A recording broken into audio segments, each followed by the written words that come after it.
பூண்டாம் நல்ல மனம் உண்டாம் மாமலர நோக்குண்டாம் துப்பார் திருமேனி தும்பிக்கையான் பாதம் தப்பாமல் சார்வார் தமக்கு. இப்போ நம்ம இந்த வீடியோவில் பார்க்கக்கூடிய தலைப்பு குரு பெயர்ச்சி 2026. 2ஆம் தேதி ஜூன் மாதம் 2026 அன்று நிகழக்கூடிய குரு பெயர்ச்சியானது மிதுன ராசியிலேருந்து கடகராசிக்கு குருபவன் பெயர்ச்சியாகி போகிறாங்க. அந்த கடகராசி அப்படிங்கிறது குருபவனுக்கு உச்ச வீடு.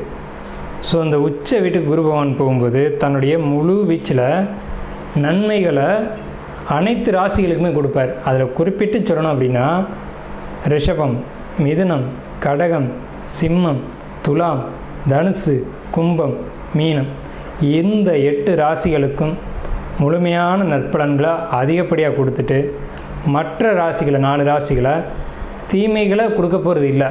ஆனால் இந்த ராசிகளுக்கு கொடுக்கக்கூடிய முழு சுப பலன்களை அவங்களுக்கு கொடுக்கறதுல கொஞ்சம் தாமதப்படும், அவ்வளோதான்.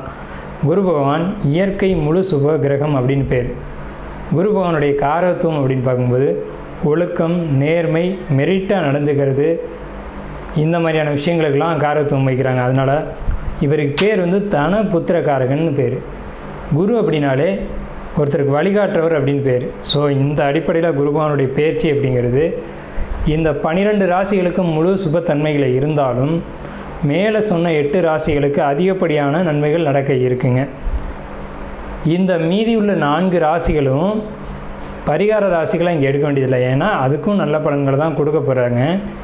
இருந்தாலும் இந்த 12 ராசிக்காரங்களும் இந்த 2ஆம் தேதி மார்ச் மாதம் 2026 வருஷம் டைம் நீங்கள் பார்க்க வேண்டிய அவசியம் இல்லை. நீங்கள் வசிக்கக்கூடிய இடத்துக்கு பக்கத்தில் இருக்கக்கூடிய சிவாலயத்துக்கு போயிட்டு சிவனுக்கு ஒரு அர்ச்சனை செய்துட்டு வந்தீங்க அப்படின்னா மிகவும் ஒரு சிறப்பான ஒரு விஷயமா இருக்கும். குரு பகவானை வழிபடுறது மூலமாக ஒருத்தருக்கு தனம் கிடைக்கும், கல்வி கிடைக்கும், பொருளாதாரம் கிடைக்கும், சமுதாயம் அந்தஸ்து கிடைக்கும், கௌரவம் கிடைக்கும்.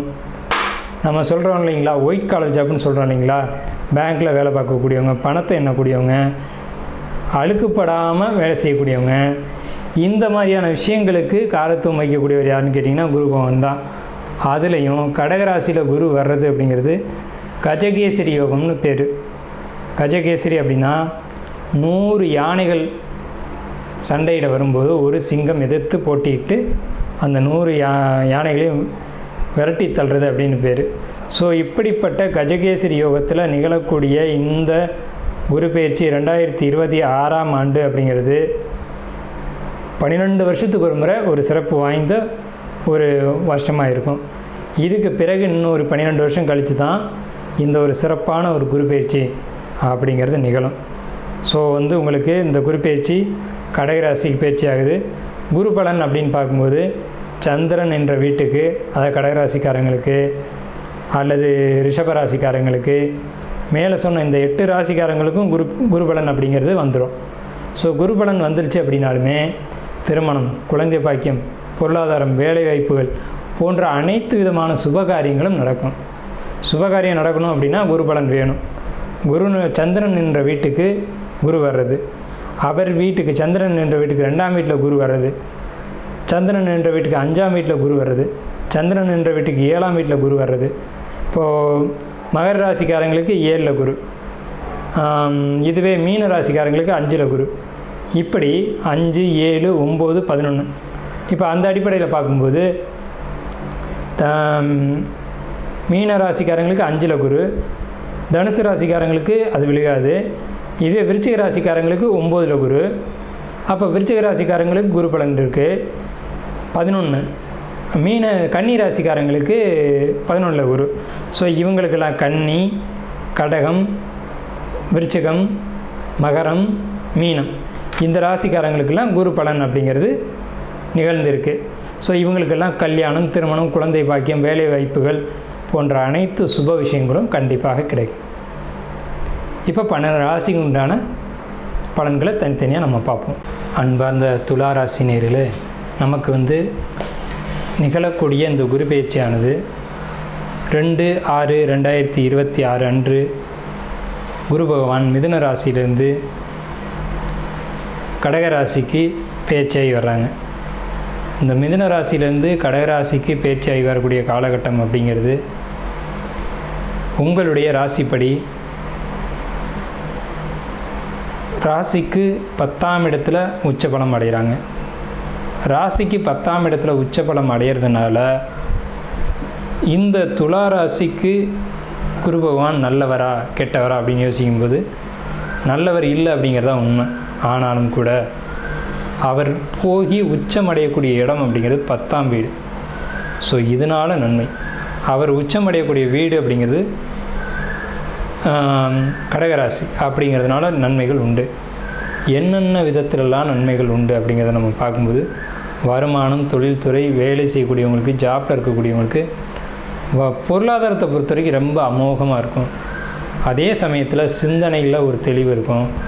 செயலில் ஒரு நல்ல ஒரு விஷயத்தை செஞ்சீங்க அப்படின்னா அது ரொம்ப கிறிஸ்டல் கிளியராக யாரும் ஒரு குறை சொல்ல முடியாத அளவுக்கு இருக்கும். ஸோ அது ஒரு பெரிய நல்ல விஷயம் தானே. ஸோ அப்படிப்பட்ட மாதிரியான ஒரு வாய்ப்பு உங்களுக்கு இந்த ஒரு குரு பெயர்ச்சி காலகட்டத்தில் நடைபெற இருக்குது. வருமானம் அப்படிங்கிறது, பாக்கெட் மணி அப்படிங்கிறது ஓரளவுக்கு இருக்கும். சேமிப்பு கூடிக்கிட்டே இருக்கும். சேமிப்பு தான் முக்கியமான விஷயம். சேமிப்பு கூடும். அதே போல் உங்களுக்கு வண்டி வாகனங்கள் போன்ற அமைப்பு யோகங்களும், வீடு கட்டக்கூடிய ஒரு யோகங்களும், குடும்பத்தில் ஒரு சுபகாரியங்கள் நடக்கக்கூடிய அமைப்பும், குறிப்பாக ஒரு பழைய வீடு வாங்கி அதை பழுது பார்த்து புதிய வீடாக கட்டக்கூடிய ஒரு அமைப்பும், அல்லது உங்களுடைய வீடே ரொம்ப காலமாக பழுது பார்க்காமல் இருந்துச்சு அப்படின்னு சொன்னால் அரசு உதவியோட ஒரு மானியம் வாங்கி அதை மானியமோ அல்லது மானியத்தோடு செய்யக்கூடிய லோனும் வாங்கி வீடு கட்டக்கூடிய ஒரு பாக்கியம் அப்படிங்கிறது கண்டிப்பான முறையில் உண்டு. அந்த வீடும் ரொம்ப காஸ்ட்லியான ஒரு பட்ஜெட்டில் நீங்கள் பண்ணக்கூடிய ஒரு அமைப்பு இருக்கும். நல்ல பெரிய பட்ஜெட்டில் பண்ணி கிரகப்பிரவேசம் செய்யக்கூடிய அமைப்பு. அதே மாதிரி திருமண பந்தத்துக்கான ஒரு காலகட்டம் துளாராசிக்கு சிறப்பாக இருக்குது. திருமணம் அப்படிங்கிறது இன்றைக்கி ஒரு பெரிய விஷயமா இருக்குது, ஒரு பெரிய சவாலாக இருக்குது. திருமண தடைகள் உங்களுக்கு இப்போ இருந்துக்கிட்டு இருக்குது. திருமண தடையில் இருக்கக்கூடிய துளாராசி அன்பர்களை பொறுத்த வரைக்கும் கண்டிப்பான முறையில் திருமணம் பந்தம் அப்படிங்கிறத பொறுத்த வரைக்கும் திடீர்னு ஒரு வரன் கூடி வந்துடும். அதே சமயத்தில் இதுக்கு முன்னாடி திருமணம் செஞ்சிடக்கூடிய துளாராசி அன்பர்களுக்கு கணவன் மனைவிக்குள்ள கருத்து வேறுபாடுகள் அப்படிங்கிறது இருந்துகிட்ருக்கும். டைவர்ஸ் வரைக்கும் போயிருந்திருக்கக்கூடிய துளாராசி அன்பர்கள் பிரியக்கூடிய சூழ்நிலைகள் உங்கள் சுயஜாதகப்படி இருந்துச்சு அப்படின்னா கூட பிரிய வேண்டிய சூழ்நிலைகள் வராது. நிச்சயமாக மீண்டும் சேரக்கூடிய சூழ்நிலைகள் வரும். அது குறிப்பிட்டு பார்த்தீங்க அப்படின்னா நீங்கள் வழக்கு சந்திச்சிருந்தால் கூட அதுலேருந்து வெளியில் வந்துடுவீங்க. ஒருத்தர் பிரிஞ்சிருக்கிறதுனால புரிஞ்சுக்குவீங்க. ஒருத்தருடைய அருமையை மற்றவங்க புரிஞ்சுக்கிட்டு அதனால் திருமண பந்தத்தை தொடரணும் அப்படின்ற எண்ணங்கள் வந்துடும். ஸோ விட்டுக்கு கொடுக்க முடியாது அப்படிங்கிற கட்டத்துக்கு கீழே வந்துடுவீங்க. இவ்வளோ நாள் பிரிஞ்சிருந்தால் கூட இப்போதைக்கு அவங்களுடைய அருமை பெருமைகள் என்ன, நம்ம சேரணும், மீண்டும் ஒன்றா சேரணும், ஒருத்தர் இன்னொருத்தர் தாங்கி பிடிக்கணும் அப்படிங்கிற ஒரு எண்ணங்கள் உங்களுக்குள்ளே வந்துடும். அதே மாதிரி உங்களுக்கு தந்தை வழியில் சொத்து பத்து பிரச்சனைகள், தந்தைக்கும் உங்களுக்குமான கருத்து வேறுபாடுகள் இதெல்லாம் நீங்கி தந்தை வழி சொத்தாக இருக்கட்டும், அது வம்பு வழக்குகளாக இருக்கட்டும், அல்லது எழுத்து பிரச்சனைகள் அது இருந்தாலும் அது தீர்வுக்கு வரும். டாக்குமெண்ட் பிரச்சனை இருந்தாலும் அந்த டாக்குமெண்ட் பிரச்சனை முடிவுக்கு ப்ராப்பர்ட்டி உங்கள் கைக்கு கிடைக்கும். அதே மாதிரி உயில் வழி சொத்துக்கள் உங்களுக்கு கிடைக்கிறதுக்கான அமைப்புகள் நிச்சயமான முறையில் உண்டு.